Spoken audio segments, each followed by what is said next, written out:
नमस्कार दोस्तों, स्वागत है आप सभी का आपके अपने यूट्यूब चैनल पर। आज मैं आपके सामने एक बहुत ही इम्पोर्टेंट सीरीज़ लाई हूँ। ये सीरीज़ एनसीईआरटी का है।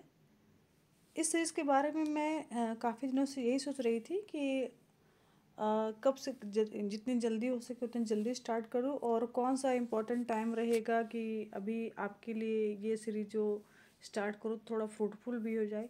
देखिए, अभी 70 बीपीएससी एग्जामिनेशन के बारे में बात करूँ, मैं बीपीएससी के लिए ज़्यादा बात कर रही हूँ क्योंकि मेरे इस चैनल पर ज़्यादातर जो सब्सक्राइबर है वो बीपीएससी के एस्पिरेंट हैं। ठीक है, इसके अलावा अदर एग्जामिनेशन जेपीएससी हो गया या कुछ ऐसे भी एस्पिरेंट हैं जो कि यूपीएससी की तैयारी करते हुए स्टेट पीसीएस की भी तैयारी करते हैं। और मेरे चैनल के माध्यम से बहुत सारे स्टूडेंट काफ़ी टाइम से मेरे कनेक्शन में रहे हैं क्योंकि मेरे द्वारा कुछ ऐसे एग्जामिनेशन की तैयारी कराई जाती गई है लास्ट 3-4 ईयर्स पे, जिसमें अच्छे खासे रिजल्ट भी हुए हैं। तो ये सीरीज़ लाने का उद्देश्य यह है कि आप अपकमिंग जो भी एग्जामिनेशन दें, आइदर वो 70 बीपीएससी का री एग्ज़ाम हो या फिर 71 बीपीएससी का प्री का एग्जामिनेशन हो या फिर कोई भी ऐसा एग्जामिनेशन जो पीसीएस हो, यूपीएससी रिलेटेड हो या कह सकते हैं सिविल सर्विसेज के अलावा वैसा कोई एग्जामिनेशन जो वनडे एग्जामिनेशन हो और जिसमें एनसीईआरटी का बहुत ज़्यादा कह सकते हैं इम्पोर्टेंस हो। तो इस सीरीज़ में मैं बारी बार से, मैं ये तो नहीं कहूँ कि मैं हर दिन सारे वीडियो लेके ला करके जल्दी जल्दी कंप्लीट कर दूँगी। हाँ, बट मैं ये जो भी वीडियोस आएंगे कोशिश करूँगी कि जो भी सीरीज़ लाऊँ, जो भी सब्जेक्ट मैं पकड़ूँ, उस सब्जेक्ट के सबसे जितने भी टॉपिक्स होने चाहिए यूपीएससी, बीपीएससी, जेपीएससी या फिर कोई भी पीसीएस या फिर वनडे एग्जामिनेशन प्री, उसको मैं कंप्लीट कराऊँ, है ना। सीरीज़ जब भी स्टार्ट करूँ तो मेरे कोशिश रहेगी कि मैं आपको सीरीज़ कंप्लीट कराऊँ और जो भी सब्जेक्ट है उसको कंप्लीट करा करके उससे रिलेटेड जितने प्रश्न बन रहे हैं उसका भी एमसीक्यू करा दूँ। ठीक है, तो मेरी जो रिक्वेस्ट होगी कि अगर आप चैनल पर नए हैं तो चैनल ज़रूर सब्सक्राइब कर लीजिए और जितने भी मेरे ऑल सब्सक्राइबर हैं वीडियो को ज़रूर पूरा देखिएगा। अभी तो पहले एक बार नॉर्मल वे में देख लीजिए, चीज़ों को, बहुत सारी चीज़ों को मैं समझाने की कोशिश करूँगी जैसा मैं अपने ऑफलाइन क्लासेस में पढ़ाती हूँ। बिल्कुल उस तरह का आपको फील होगा अगर आप आराम से देखेंगे, है ना। चीज़ों को मैं एक्सप्लेन करने की कोशिश करूँगी, बट अगर आप बहुत ज़्यादा ये समय नहीं है आपके पास तो आप थोड़ा इसको स्पीड मोड में देख सकते हैं क्योंकि यूट्यूब में अब तो ये फीचर आ ही क्या है कि आप 1.25 या फिर 1.5 की स्पीड में ले जाकर के वीडियो को देख सकते हैं। बट कोशिश करिएगा वीडियो को पूरा देखिएगा।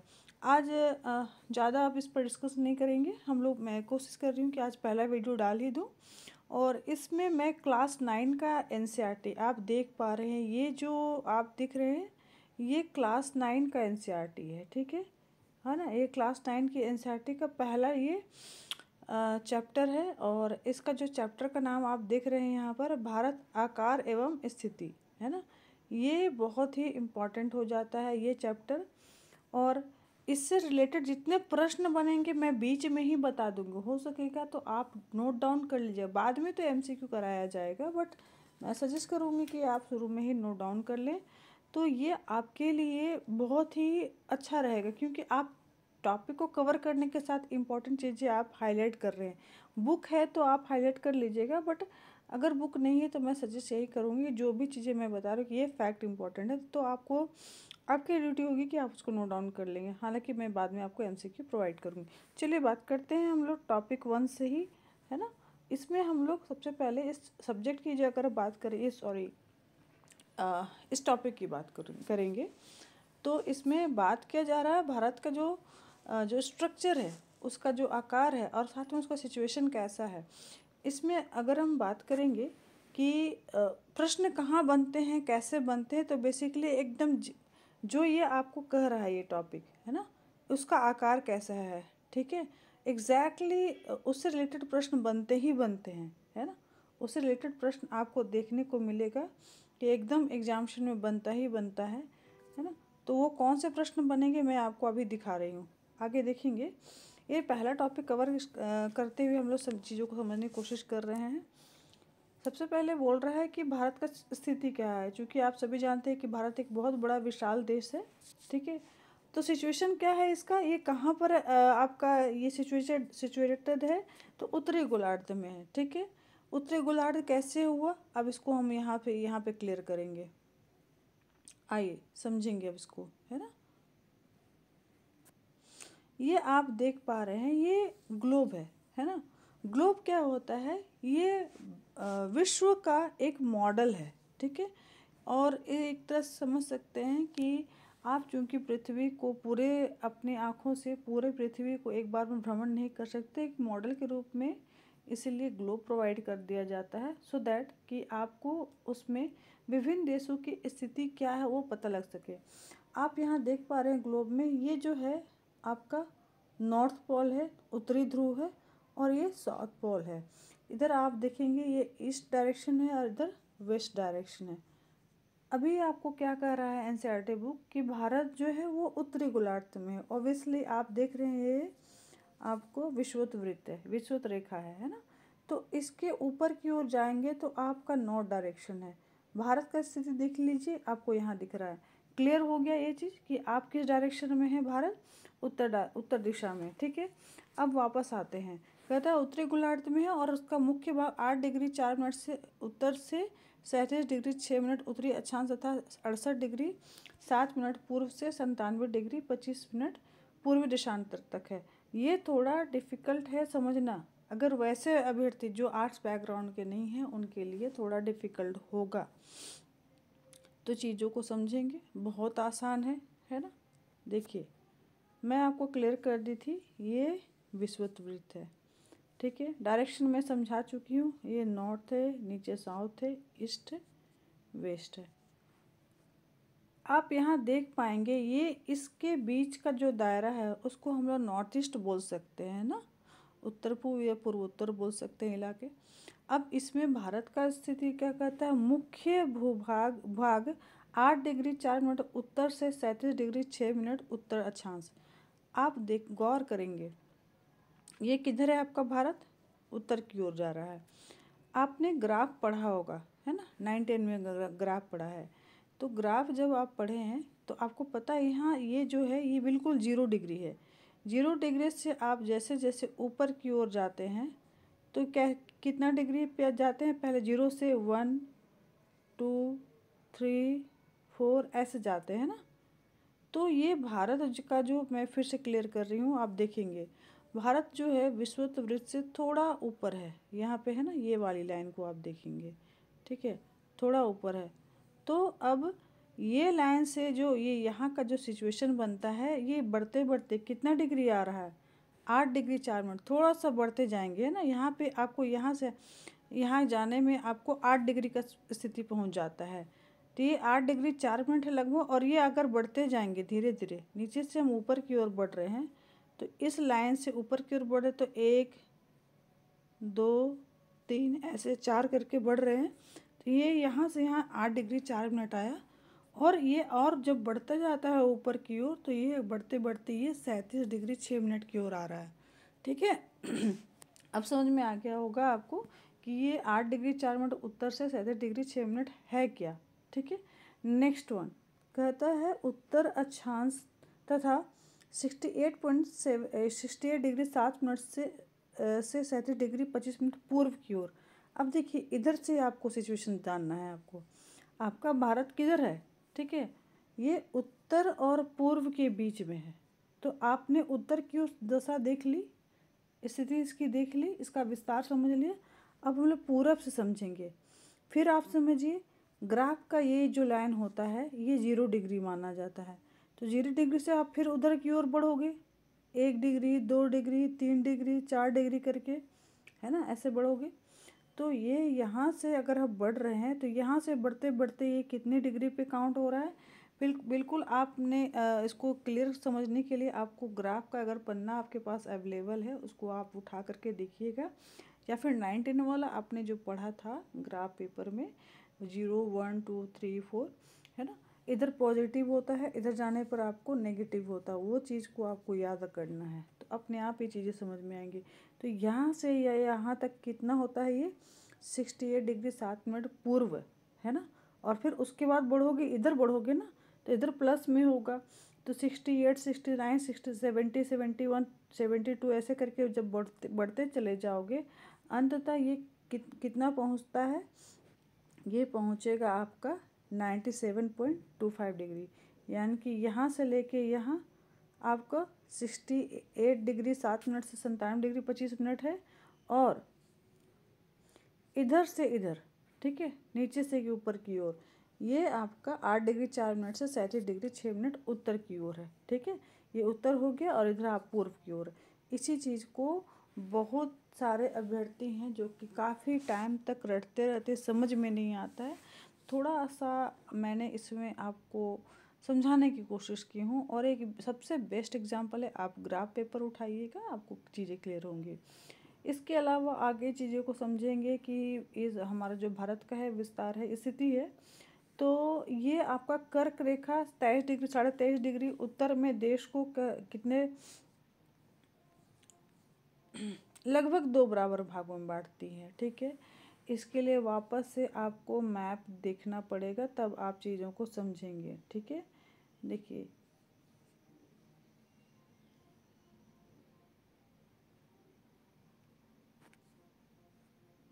ये मैं आपको कर्क रेखा दिखा रही हूँ, ये वाली लाइन, ठीक है, दिस इज द कर्क रेखा, है ना।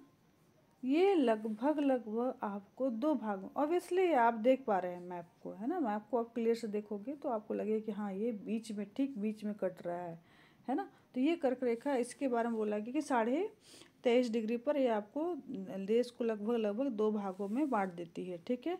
और इसके जो हमारा जो भारत का जो मुख्य भूभाग है ना, उसके दक्षिण पूर्व में अंडमान निकोबार द्वीप समूह है, बंगाल की खाड़ी है, और दक्षिण पश्चिम में लक्षद्वीप समूह है और अरब सागर है। चलिए इस चीज़ को भी हम लोग समझ लेते हैं बहुत बढ़िया से।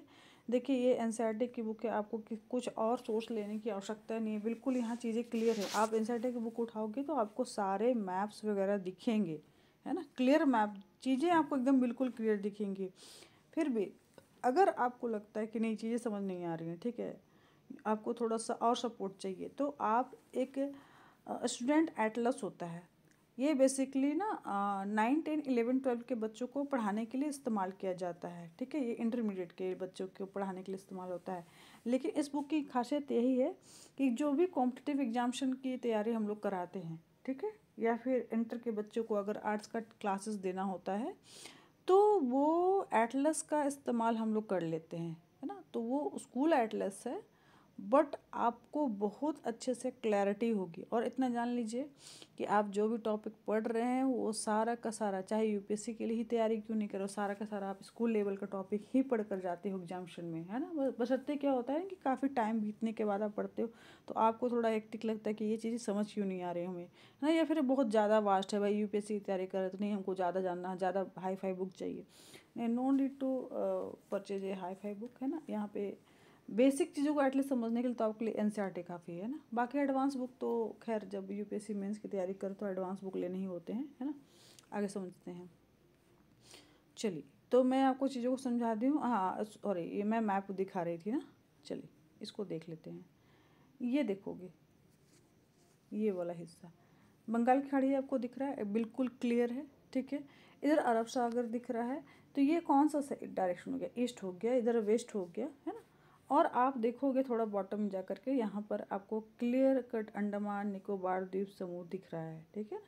यहाँ अंडमान निकोबार द्वीप समूह दिख रहा है, और एक लक्षद्वीप समूह दिख रहा है ना, लक्षद्वीप दिख रहा है। ये लक्षद्वीप भी भारत का हिस्सा है, ठीक है। अंडमान निकोबार भी भारत का हिस्सा है। इसलिए इसको क्लियर करने के लिए जो भी मैप आते हैं इसमें यहाँ पे देखो छोटा सा भारत लिखा हुआ दिख रहा होगा, है ना। तो ये चीज़ को ध्यान में रखिएगा, ठीक है। चलिए आगे बढ़ते हैं। चलिए, यहाँ तक मैं चीज़ें क्लियर कर दी हूँ, ठीक है। अब हम लोग बात करेंगे इसके स्ट्रक्चर की, जो भारत का आकार है वो कैसा है, ठीक है, ठीक है। तो तो यहाँ पे देखेंगे 32.8 लाख वर्ग किलोमीटर है। हालांकि इसको हम लोग पूरा डिजिट में याद कर सकते हैं, बट अभी फ़िलहाल इतना याद कर लेंगे कि ये 32.8 लाख है। कॉम्पिटिटिव एग्जामिनेशन की दृष्टि से हालांकि क्लियर चीज़ें याद होनी चाहिए, तो मैं आपको MCQ की प्रैक्टिस करवाएंगे, उसमें सारी चीज़ों को क्लियर कर दूँगी। और भी बहुत सारे फैक्ट्स जो हैं, है ना। ये तो क्लास 9 की बुक है, इसमें थोड़ा लिमिट में दे रहा है, बट अगर आप देखोगे ना, इंटर की बुक है, जो इंटर की बुक में और बहुत अच्छे से क्लियर किया है। इंटर NCERT की ही बुक में बात कर रही हूँ, ठीक है, कोई और दूसरी बुक में बात नहीं कर रही हूँ। अब ये देखो, ये 32.8 लाख जो वर्ग किलोमीटर है ना, या फिर से देख लो, क्या है, 32.8 लाख वर्ग किलोमीटर है भारत का क्षेत्रफल। तो ये जो पूरे विश्व का क्षेत्रफल है उसका कितना प्रतिशत है, तो ये 2.4% है। तो देखो, मैं आपको अब यहाँ पर कुछ फैक्ट समझा दे रही हूँ, यहाँ देख लोगे फिर से। ये जो है one of the most important MCQ यहाँ बन के आ गया। एक MCQ यहाँ मैं बता दी, दूसरा MCQ ये वाला है, ठीक है, 32.8 लाख वर्ग किलोमीटर। तीसरे MCQ के बारे में आ रहे हैं हम लोग। तीसरा MCQ ये है कि जो अगर भारत का जो क्षेत्रफल है वो विश्व के क्षेत्रफल कितना प्रतिशत हो रहा है, तो 2.4 है ना, 2 दूनी 4, ये याद रख लेना, ठीक है, 2 दूनी 4 है, ठीक है, 2.4% है, ठीक है। और जो भारत का जो स्थल सीमा रेखा है वो 15,200 किलोमीटर है। और जो अगर हम बात करेंगे कि समुद्र तट अंडमान निकोबार द्वीप समूह और लक्षद्वीप के साथ अगर हम बात करेंगे, तो वो जो समुद्र तटीय सीमा रेखा है, स्थल सीमा रेखा है, सॉरी, जो तटीय सीमा रेखा है 7,516.6 किलोमीटर। तो ये अगला फैक्ट जो है ये यहाँ पे, ठीक है, ये 3rd नंबर का फैक्ट हो गया, ये 4 नंबर का फैक्ट हो गया। अब आगे हम बात करेंगे, तो यहाँ पर आपको भारत के बारे में, स्ट्रक्चर के बारे में बता रहा है कि वो उत्तर में आपका नवीन वलित पर्वत है, और नीचे की ओर जाओगे तो आपको महासागर, हिंद महासागर है। तो ये बहुत ज़्यादा ये इम्पोर्टेंट, अगर आप बात करेंगे तो ये आप मैप में देख के चीज़ें क्लियर कर सकते हो, है ना। ये अब बच्चों वाला प्रश्न हो गया है कि हाँ भाई, आपका नीचे में इधर भारत के जो बॉटम में है कौन सा महासागर है, ईस्टर्न साइड में कौन सा महासागर है, या आपका वेस्टर्न साइड में कौन सा महासागर या सागर है। तो ये बच्चों वाला प्रश्न है, आप इसको भी मैं क्लियर कर चुकी हूँ, ठीक है। बस आपको भारत के चारों तरफ क्या क्या देश हैं, सागर हैं, पर्वत हैं, जो भी आपको याद कर लेना है, ठीक है, बस वो एक नज़र में देख लेना है। अब आते हैं नेक्स्ट इम्पोर्टेंट फैक्ट के बारे में। ये सबसे ज़्यादा इम्पोर्टेंट अगर हम बात करेंगे, तो ये बहुत बार अभी देख रहे हैं प्रश्न में आ रहा है, कहता है कि अक्षांश और देशांतर का विस्तार लगभग 30 डिग्री। ये बहुत इम्पोर्टेंट है, ठीक है। कैसे होता है, तो आप देख लोगे, जो मैं अभी यहाँ पर आपको दिखाई है ना, ये वाला, इनके बीच का आप डिफरेंस जाओगे, यहाँ और यहाँ का डिफरेंस, यहाँ और यहाँ का डिफरेंस लगभग 30 डिग्री, मतलब कि वो आसपास लमसम की ओर आएगा। तो एक इम्पॉर्टेंट फैक्ट यहाँ पे याद कर लेना, ठीक है। और उसके बाद नेक्स्ट इम्पॉर्टेंट फैक्ट है, ये 82.82 डिग्री जो पूर्वी देशांतर रेखा है उसको भारत का मानक याम्योत्तर रेखा है, और ये कहाँ से गुजरता है, जो तो यूपी के मिर्ज़ापुर से, और यहीं से यहाँ का हमारे जो देश का है वो आपको टाइम को लिया गया है, ठीक है। इसके बाद हम लोग आते हैं अदर इम्पोर्टेंट फैक्ट्स की ओर। मैं आपको यहाँ करीब करीब 6 फैक्ट से ज़्यादा बता चुकी हूँ, ठीक है। नेक्स्ट देखेंगे, चलिए, है ना। नेक्स्ट जो इम्पोर्टेंट इसमें है, देखो इसमें अगर आप देखोगे ना, तो यहाँ पर जो लिखा हुआ है क्या क्या चीज़ें हैं भाई, तो भारत और विश्व के कंटेक्स्ट में, तो ये वही चीज़ है जो मैं आपको बार बार बता चुकी हूँ कि आपको भारत का अगर सिचुएशन देखते हो, ठीक है,